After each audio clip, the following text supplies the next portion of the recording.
Hey everybody, it's Trevor with Third Day Woodworks here with a quick message. I've been thinking about something all day long. It's just I can feel it on my heart, and I need to get it out there. Maybe it can help someone. We all have that brother-in-law, right? That brother-in-law that we want to hug and punch in the arm at the same time. I got a few of those brother-in-laws, but one in particular. His name is Will. Um, just an awesome dude. Anybody that knows Will will say good things about him. Good Christ follower.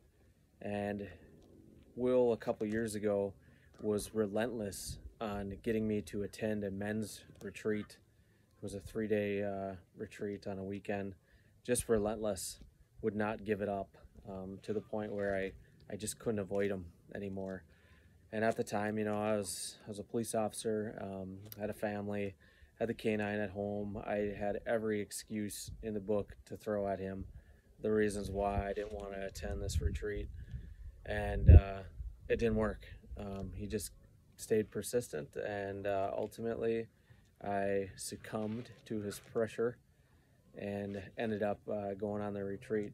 Now, this retreat was a little bit different because Will wouldn't tell me anything about this retreat other than what to bring. And that's about it. Every time that I would ask him, hey, Will, what's going on with this retreat? He would get that brother-in-law smile that you just want to wipe right off his face.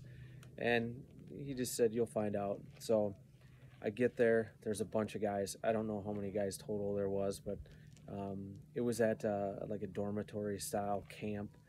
And I remember thinking, like, holy cow, I just kind of feel out of my element here, totally out of my comfort zone. I recognized a couple people that were there, but again, just totally out of my comfort zone. So that night, I go into my assigned room, and there's probably 6, 7 guys in there. It's a bunk. There's bunks in there, and I quickly realize that I'm in a room full of criminals. The way they were talking, all that kind of stuff. And I kind of got the sense that maybe this, for most of them, was a past life and they've moved on to bigger and better things. However, the cop in me was on full alert. They were talking about prior encounters with police canines. They were talking about prior encounters just with the police in general. And I didn't really feel comfortable saying, hey, I'm a cop. Hope you sleep good, whatever. So I didn't say anything to anybody, I just kind of kept to myself. And as that first day, we led into that first day, and it was full of speakers and group activities and just a lot of good, godly stuff being poured out. And this group that I was in of guys quickly also realized that there was some substance abuse in there. And it just, again, felt really uncomfortable. And please, nobody ask what I do for a living, because I'm probably going to lie or tell them I'm a city worker or something like that. Just real nervous about that. And as the day progressed, just to hear these individual stories of how they got into addiction, and just the family dynamics and things like that, I really started to see these guys differently. They weren't criminals. They were just guys that had stuff happen in their life that, for one reason or another, just led them down that path. And ultimately, I think it was on halfway through day one, maybe almost all the way through day one, somebody asked me what I did for a living. And then I believe it was even started with, hey, you seem a little out of place here. You seem a little different. So I knew it was coming. I tried the city worker approach, and I just ultimately just told them the truth, that I was a police officer and a canine handler, and then just the onslaught of donut jokes and cop jokes and all this kind of stuff just was poured on me. It was pretty comical. Definitely heard some things that I've never heard before, but kind of funny. But the strange thing was with these guys didn't kick me out of the group. They didn't treat me any differently than they did that whole day, which just was a little bit strange to me. So that night, just a lot of good conversations. There was a couple guys in the group that I really had a connection with through the outdoors and fishing and stuff, and it was just really good. Throughout that day, I would see my brother-in-law Will, and kind of, either shake my fist at him or I'm gonna get you back. But I knew that God had put me there, and I think that in our lives and in my life, God has put me through some pretty transformational things. At the time, I thought those things just absolutely sucked, and there's no way that any good can come from this. I'm super uncomfortable, and this was one of those times. But I knew from past experiences, by trusting God's plan and going along with it, there's good in it. So we roll into day two.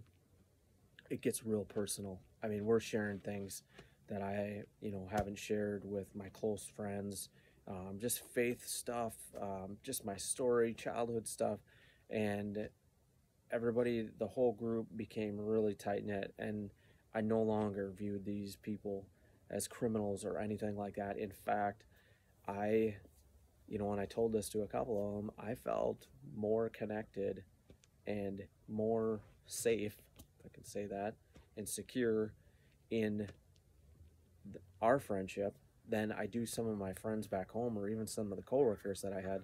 I trusted these people, these guys more that I was with, just because they were so genuine. They were so, they had hit rock bottom, and the reoccurring theme that just kept coming up was God and how God changed their life. Some of them had conquered their addictions, and it was just amazing. It really opened my eyes, and I spent the previous probably 8 years just pursuing people that use drugs and sell drugs to our communities, and I only really viewed them one way, and that was a straight up criminal.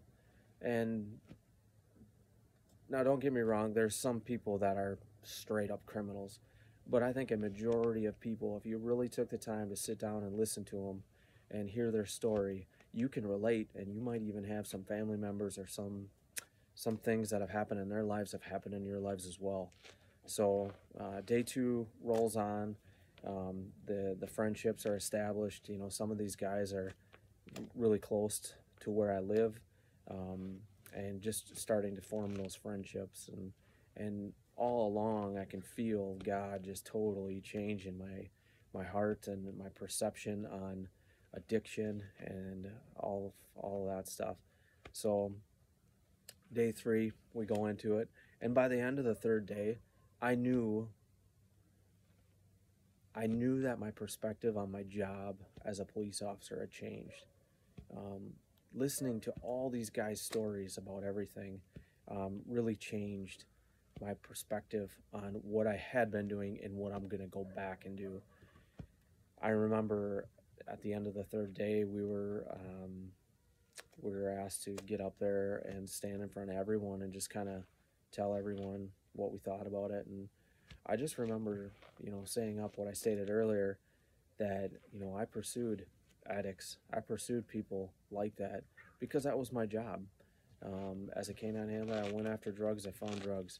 And the one thing that I didn't do before that I was going to start doing was that, yeah, I'd catch them, take them to jail. That was it. On to the next.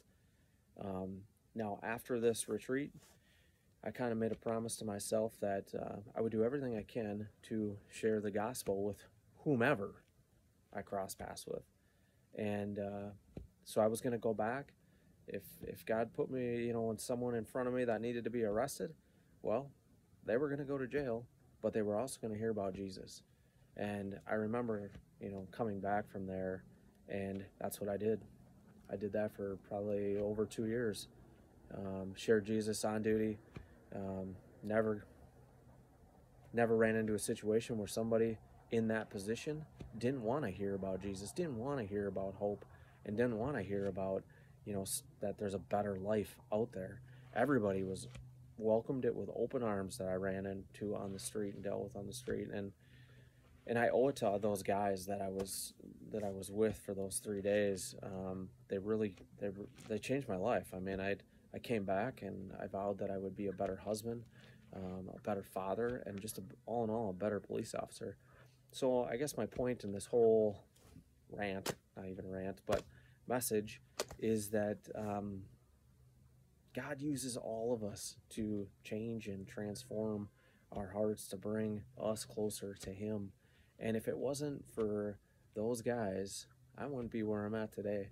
You know, these transformational moments, such as like that retreat, and also, you know, stepping away from law enforcement and really taking that step of faith and doing this kind of stuff, spreading the gospel unconditionally and unashamed, is my life now. And I know, you know, people ask me all the time, you know, do you ever miss it? And there's points of it that I miss. But I can tell you it was the right decision based on one thing. And that one thing is that my relationship with Jesus and my faith in God has multiplied immensely. And when that happens, it affects everything. It affects everything in a positive way, for me. And it's just a better understanding of everything. So, two things. Don't be afraid of the transformational moments in your life. It's okay to be cautious. It's okay to be wary at first, but just be receptive to them, because you never know what God's got in store for you. So trust Him in that. Number two, I have no idea what to do with the brother-in-laws that you want to punch and hug at the same time. Just keep doing what you're doing. Love on them. So, yeah, I just thought about that today. It was just on my heart all day long. I was thinking of the guys I was in the group with. I was thinking about how uncomfortable I was and how I like pushed through that, just in the faith that God was going to do something great. And He did. And He does every time. He delivers. So that's all I got. Have a good weekend.